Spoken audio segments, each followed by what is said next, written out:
Good morning, students. I am Baliram Yadav from St. Xavier Central Academy, Kohra Saran. Welcome back to online class. Today's our topic is the American War of Independence in History Chapter First. आज अपना जो topic है वो American war of independence, स्वतंत्रता के लिए या आज़ादी के लिए अमेरिकन का युद्ध।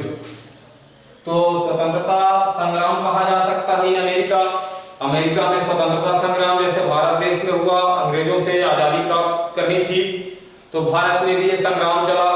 ठीक ऐसे अमेरिका से संबंधित यह टॉपिक है जो अमेरिका में एक युद्ध हुआ आज़ादी के लिए, तो उसी से रिलेटेड यह टॉपिक है। The American war of independence, आजादी के लिए अमेरिकन का युद्ध। While Europe was occupied with its inner conflicts, संपूर्ण अमेरिका जो था वो खंडित रूप में कॉन्फ्लिक्ट्स में मतलब कि समझौते पर चल रहा था। Another major events was unfolding, और इस घटना का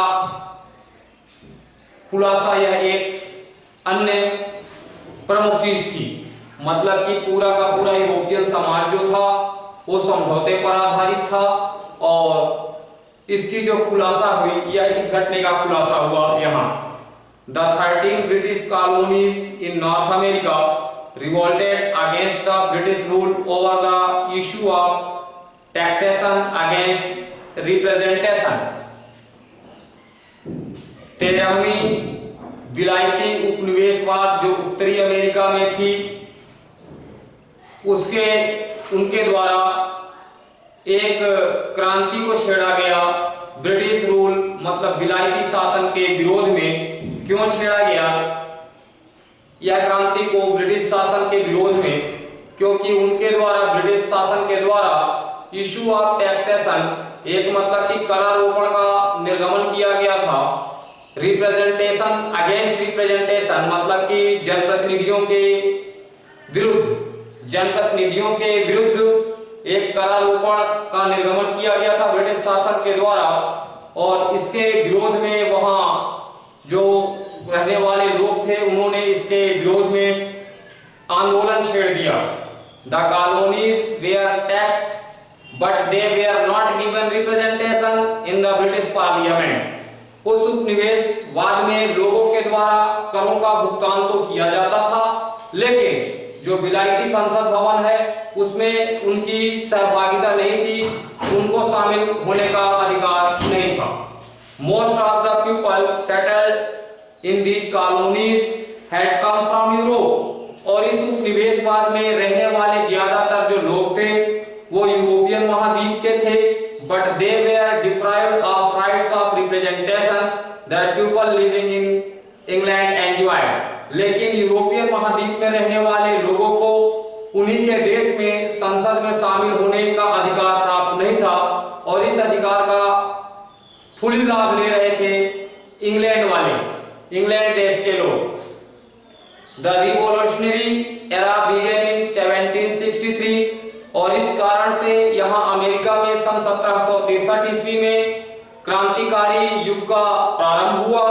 and on July 4, 1776 the colonists adopted the declaration of independence, और इस प्रकार अमेरिका में 1763 ईस्वी में अपने देश को आजाद कराने हेतु आंदोलन का शुरुआत किया गया। और यह आजादी जो है उनको पूर्ण रूप से कहा जाए तो जुलाई 4, 1776 ईस्वी में मिला, क्योंकि इस समय पर यह उपनिवेशवादी सरकार के जो लोग थे अग्रणी पद पर, उन्होंने अमेरिका को आजाद घोषित कर दिया। 1789 the United states adopted A Republican constitution, और सन 1789 ईस्वी में यूनाइटेड स्टेट ने अपने देश में एक गणतांत्रिक संविधान को लागू कर दिया। Thus it started the practice of having written constitution, और इस समय से यहाँ इस देश में यूनाइटेड स्टेट ऑफ अमेरिका में कहने का मतलब कि एक लिखित संविधान का अनुकरण किया जाने लगा।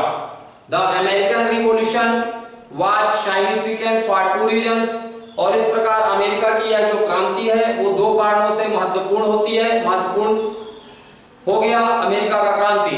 It compelled the British parliament to follow liberal policies towards their colonies and to encourage the revolutionary forces of other British colony to liberate themselves from the clutches of the British।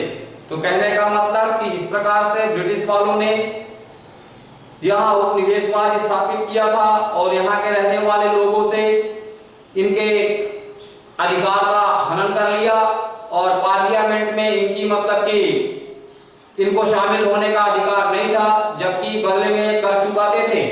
और ये जो है turning point हुआ और इन लोगों ने इस आधार पर ब्रिटिश गवर्नमेंट के खिलाफ क्रांति को छेड़ दिया और नतीजा यह निकला कि अमेरिका जो है स्वतंत्र हुआ और वहां अपना खुद का संविधान लागू हुआ और संवैधानिक मापदंड के अनुसार देश आगे शासित होने लगा। यही अपना आज का टॉपिक था, American war of independence. Next topic के साथ फिर मिलेंगे। बाय।